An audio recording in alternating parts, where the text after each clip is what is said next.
Pode aplaudir a Ele. Enquanto você aplaude, glorifica. Aleluia.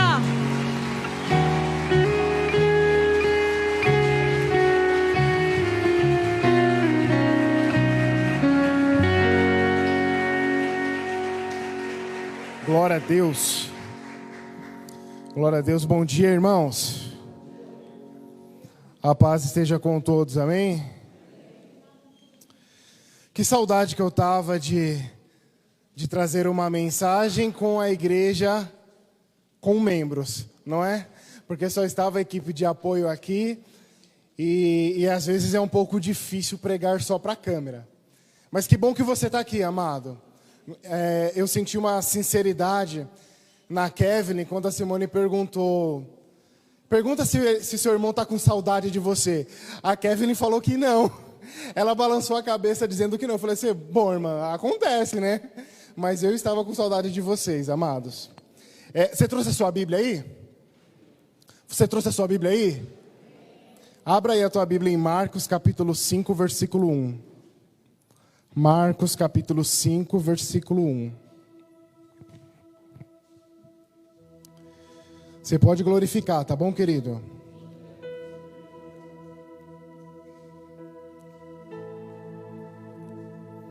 Marcos capítulo 5, versículo 1.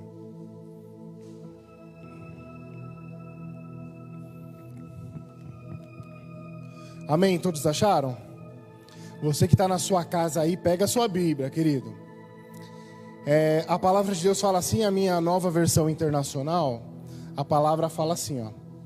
Eles atravessaram o mar e foram para a região dos Gerazenos. Eu vou repetir. Eles atravessaram o mar e foram para a região dos Gerazenos. Feche seus olhos aí.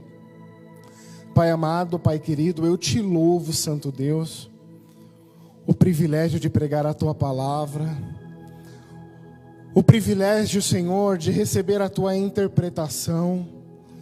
Eu te louvo, meu Pai, pelos meus irmãos estarem aqui comigo, e aqueles que não estão acompanhando de casa. Eu te louvo, meu Pai, porque o Senhor tem provido inteligência para nós transmitirmos a sua palavra, para que todo aquele que tenha sede possa bebê-la.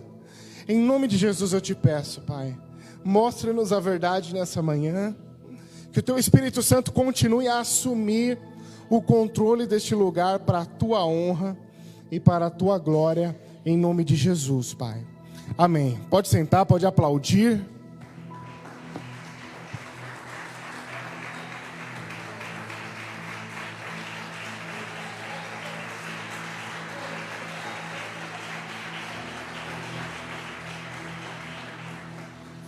Glória a Deus. Queridos,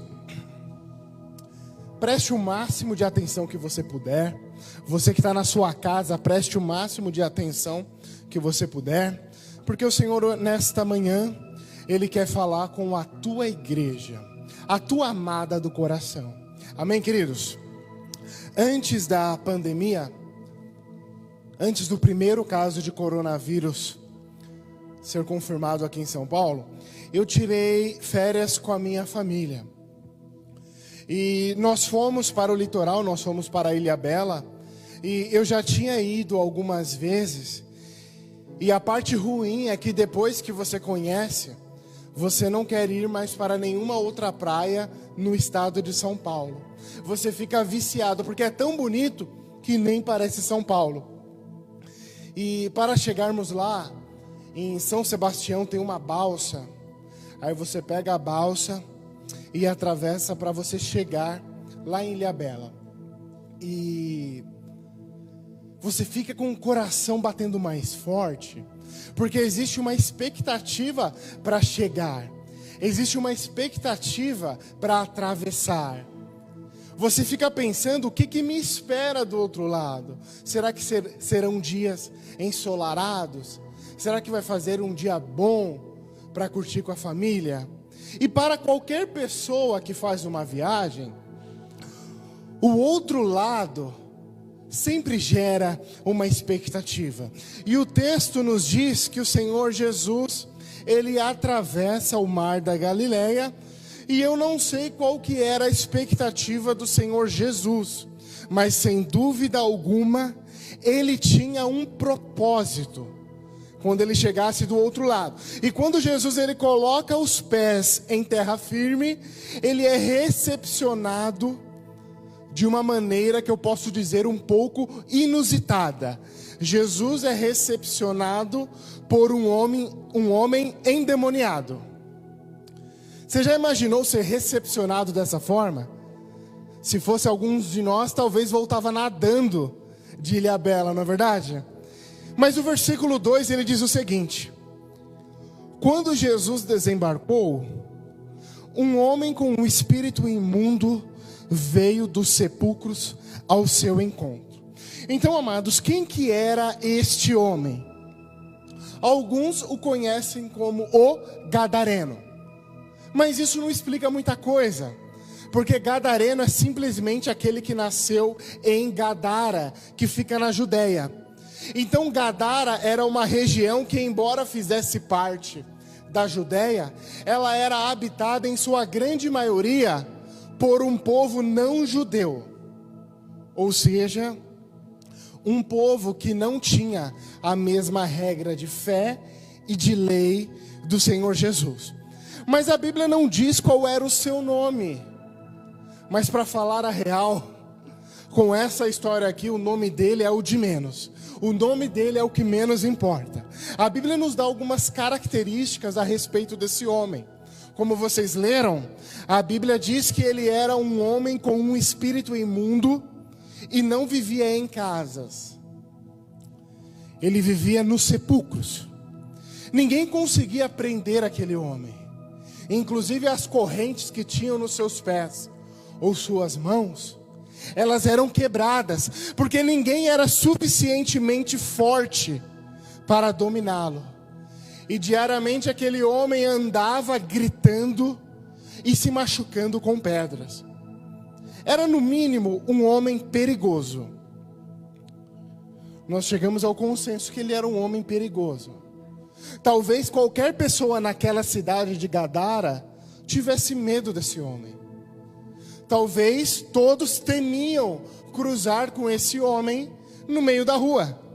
Os meus olhos hoje, quando eu leio a palavra de Deus, eu enxergo que era um homem perigoso. Ele poderia ser um psicopata, um pedófilo. Ele poderia ser um assassino.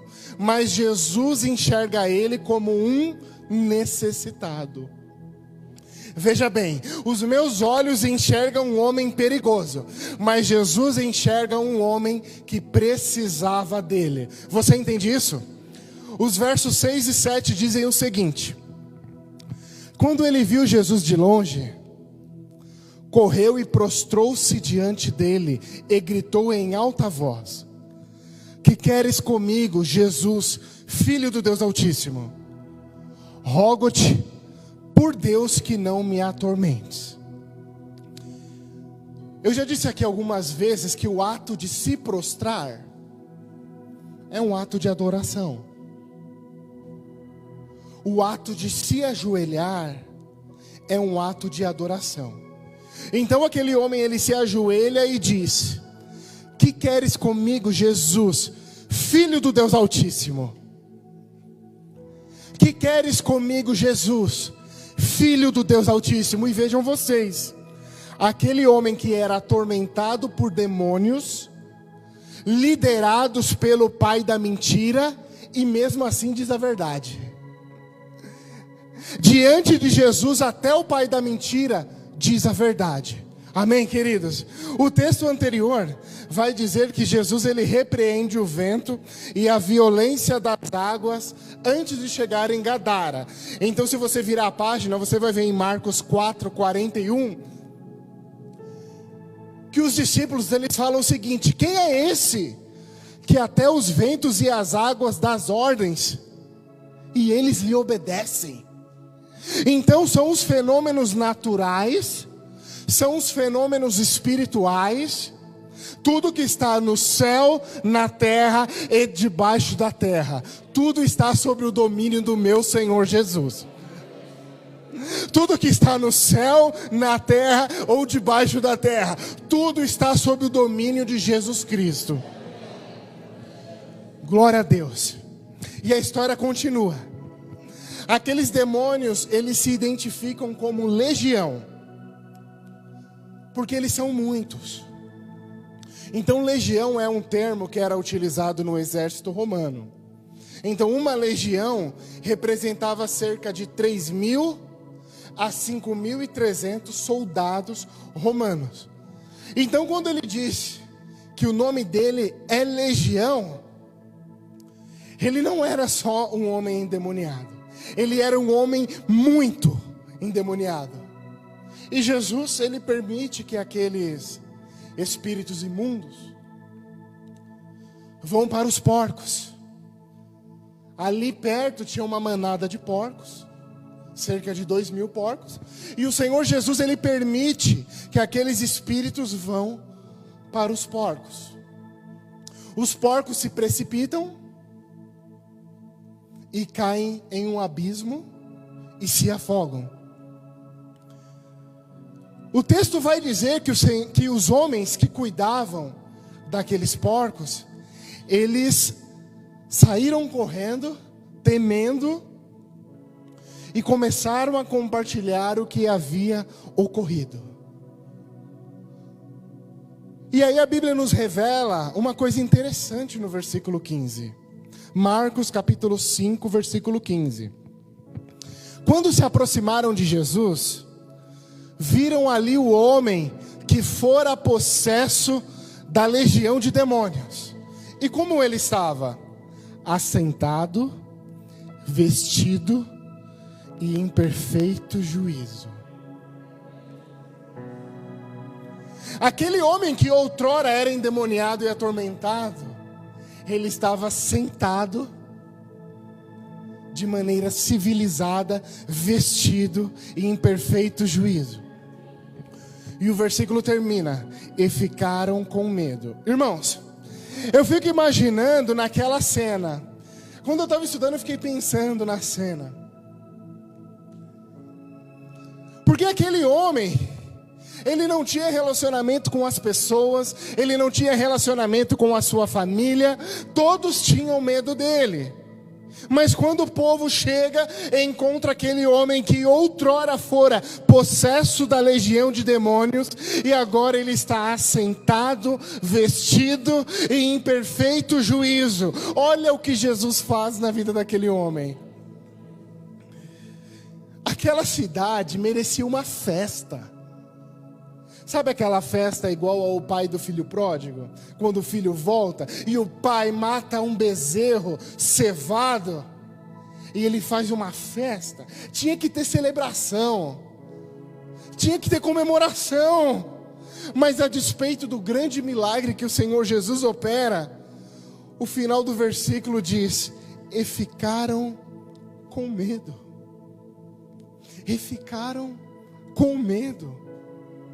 E a pergunta que fica é: por que eles ficaram com medo? Era para se alegrar. E ficaram com medo. E a Bíblia não diz explicitamente o porquê dessa reação, mas o verso 16 nos dá uma indicação do possível motivo. Acompanhem comigo. Os que tinham visto contaram ao povo o que acontecera ao endemoniado, e falaram também sobre os porcos. O motivo mais perceptível são os porcos. Sabe por quê? Porque, como eu disse no início, aquela região era habitada em sua grande maioria por não judeus. Então os judeus não criavam porcos, mas os outros povos criavam. Então talvez aquele povo ficou com medo de que Jesus exterminaria todos os porcos, atrapalhando assim o bom andamento da economia local. Então talvez esse era o medo deles. Então vejam vocês, o medo de perder o que é material não deixaram aquele povo se alegrar com a nova vida de um irmão. O medo de perder receita, o medo de perder economia, o medo de perder o que era material, não os deixaram se alegrar com uma nova vida que o irmão deles tinha ganho. Essa semana, o missionário Rodolfo Abrantes, ele foi no De Noite com Danilo Gentili, e ele, de certa forma, contou o testemunho dele. E ele dizia que quando ele era vocalista da banda, antes de se converter, ele usava muitas drogas. Ele abusava de drogas. E o seu corpo estava repleto por caroços. Ele acreditava que aqueles caroços eram tumores. Mas a banda Raimundos, não sei porque eu gosto desse nome, mas a banda Raimundos estava no auge.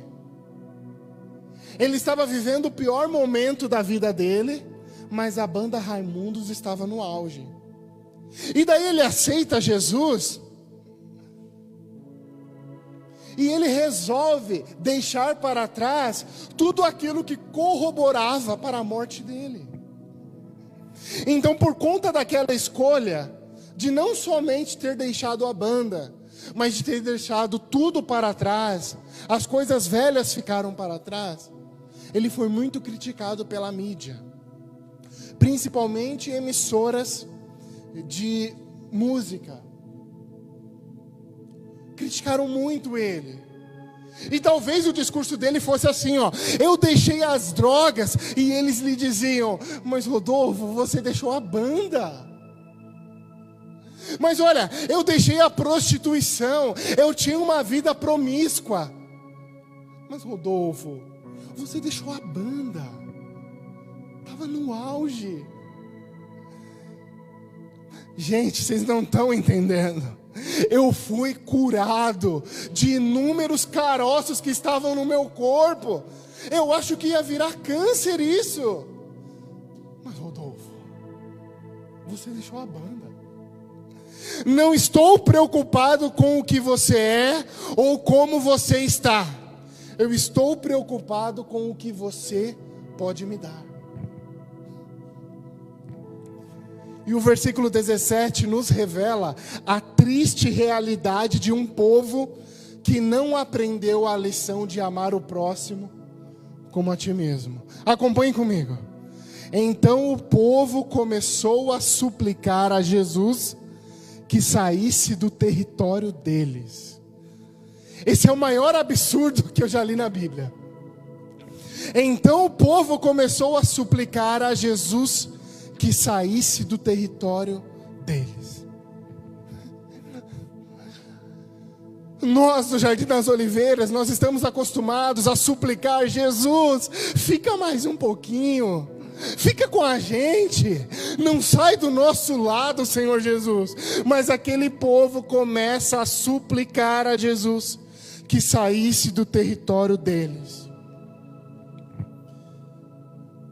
Eu lembro de uma história que eu ouvi algumas semanas atrás. É uma história que se passa no faroeste americano. Um homem, aparentemente um jovem bom, infelizmente cometeu um delito grave, e ele foi condenado à guilhotina ou ao enforcamento. Só que, como eu disse, aquele rapaz era um rapaz bom. Ele era réu primário. Ele nunca tinha feito nada de errado em relação à lei, em relação à justiça. E daí isso gerou uma repercussão naquele condado. E as pessoas imploravam, se manifestavam ao governador, para que o governador lhe desse uma carta de perdão, para que ele não fosse condenado à morte. Aquele governador, ele estava muito inclinado a dar essa carta, muito inclinado. Mas como ele ainda não conheceu o rapaz, ele disse: olha, eu preciso primeiramente conhecê-lo. Eu não vou tomar nenhuma decisão precipitadamente. Então no dia seguinte, o governador vestiu uma roupa de sacerdote, uma roupa de padre ou uma roupa de pastor. Ele colocou a carta de perdão dentro da Bíblia e ele foi conhecer aquele rapaz. Quando ele ia se aproximando da cela, aquele rapaz que viu o governador com aquela roupa de padre, disse para ele o seguinte: eu não quero você aqui. E ele começou a xingar aquele padre. Ele começou a xingar e cuspir no governador. E o governador disse para ele o seguinte: espera, eu tenho uma coisa para te mostrar. O seu perdão está aqui dentro. Só que mesmo assim, quando o governador mostrou a Bíblia, aquele rapaz mais xingava ele e mais cuspia nele. O governador se afastou e ele foi embora. O carcereiro presenciou toda aquela situação. E quando o governador foi embora, o carcereiro disse para ele assim: rapaz, você é muito ignorante. Aquele homem, ele veio lhe trazer uma carta de perdão. Ele veio te trazer o perdão. E você mandou ele embora. No dia da execução, no dia que aquele jovem fosse executado, alguém perguntou para ele: você está prestes a perder a vida. Tem alguma coisa que você gostaria de falar? E ele disse o seguinte: eu quero deixar uma mensagem aos mais jovens. Eu não estou sendo condenado pelo meu crime. Eu estou sendo condenado porque eu recusei o perdão.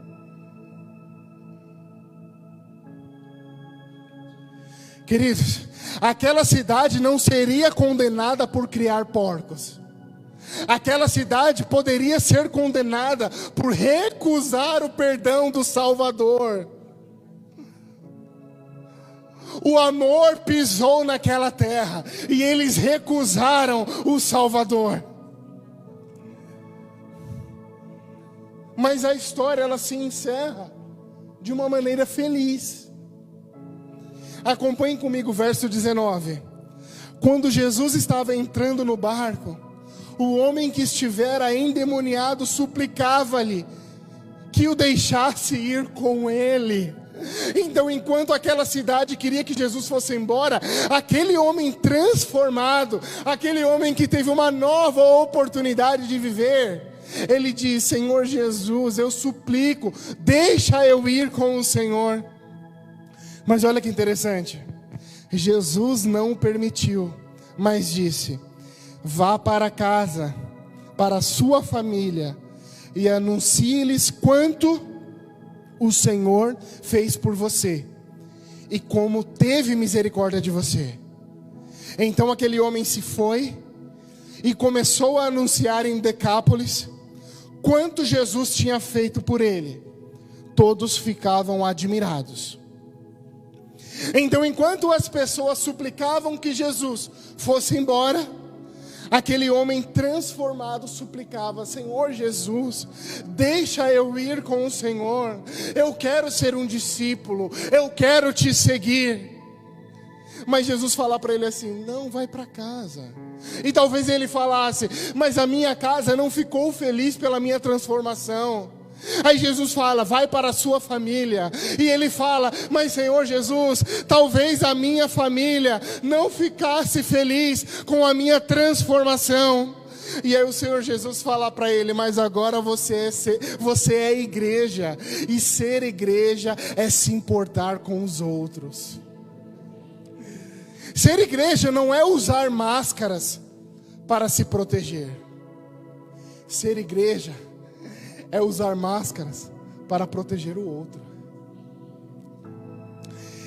Ser igreja não é ter medo do outro. Ser igreja é se responsabilizar pelo outro. Ser igreja é cuidar uns dos outros e não se proteger uns dos outros. Ser igreja não é pensar que o outro vai me matar. Ser igreja é pensar que eu posso fazê-lo viver. Ser igreja não é se responsabilizar pela morte de alguém. Ser igreja é ser responsável pela vida de alguém. E não foi isso que o Senhor Jesus fez. O Senhor Jesus, ele não veio para apontar quem era o responsável pelaquela desordem no planeta Terra. O Senhor Jesus, ele veio para se responsabilizar. Se a culpa é de todo mundo, então eu vou morrer por todo mundo. Eu chego no fim dessa mensagem, e nesse texto nós vimos que um homem perigoso, Jesus olhava para ele como um homem necessitado. Todos viam demônios mentirosos, mas diante de Jesus, não há quem falte com a verdade. Todos viam uma sociedade egoísta, e o Senhor Jesus nos dá uma lição de gratidão. Gratidão. Isso é ser igreja. Isso é se preocupar. Isso é ser mãos e pés do Senhor Jesus aqui na terra. Amém, queridos? Eu quero encerrar essa mensagem com algo que eu aprendi há alguns dias. Como vocês sabem, eu gosto muito de filmes, principalmente filmes épicos. 300, O Gladiador, Alexandre o Grande, Troia. Eu gosto muito desses filmes que contam um pouco do passado. E me chama muito a atenção na história que eu aprendi sobre os gregos espartanos. Os gregos de Esparta, eles iam para a guerra com 3 armas. Arma número 1, o escudo. Arma número 2, a lança. Arma número 3, a espada. E a ordem de importância dessas armas é justamente essa. O escudo vem primeiro, depois a lança e por último, embanhada, a espada. Então, partindo desse princípio, nós podemos entender que a arma principal do soldado espartano era o escudo. Se o espartano tivesse um escudo, ele estava armado, mesmo que não tivesse lança ou espada, porque o escudo era a sua arma principal. E por que o escudo era a sua arma principal? Porque o espartano, ele segurava o escudo desse lado aqui, ó. Então o seu escudo tinha a responsabilidade de proteger o homem da esquerda. Então o escudo espartano não era para se proteger, era para proteger o soldado da esquerda. E através desse método, eles faziam uma linha de defesa impossível de ser transpassada. E o conceito principal era: cada soldado protege o homem da esquerda. Então, quando o espartano ia para a guerra, as mulheres diziam: espartano, volte com o seu escudo ou sobre ele. Por que volte com o seu escudo? Porque se você voltar da guerra com o seu escudo, quer dizer que você fez bem o seu papel. Você protegeu o homem que está à sua esquerda. volte com o seu escudo ou sobre ele. Porque se você morrer, você vai ser carregado em cima do seu escudo. E todos vão saber que você morreu porque você protegeu alguém. Sabe em qual exército a igreja do Senhor Jesus Cristo se enquadra? No exército espartano. Porque a nossa obrigação é proteger o homem ou a mulher que está do lado. A nossa obrigação é proteger o homem ou a mulher que está do outro lado. E isso é ser igreja. É isso que o Senhor Jesus nos ensina. Cuide do outro. Cuide do seu irmão. Eu aprendi que o termo correto não é isolamento social. O termo correto é responsabilidade social. Porque em isolamento nós não produzimos nada. O Senhor Jesus, Ele nos fez para termos relacionamento. Agora sim, eu preciso manter um distanciamento por conta da pandemia. Mas eu nunca posso deixar o meu irmão. Eu nunca posso deixar de ser igreja. Se for para ser soldado, eu quero ser espartano. Porque eu quero andar com um escudo protegendo o meu irmão que está do lado. Eu quero andar com o meu escudo protegendo o meu irmão que está do lado. Queridos, hoje o que o Senhor quis dizer é exatamente isso. Ser igreja é proteger uns aos outros. Não é uns dos outros, é um aos outros. Amém, queridos? Eu quero te convidar a ficar de pé.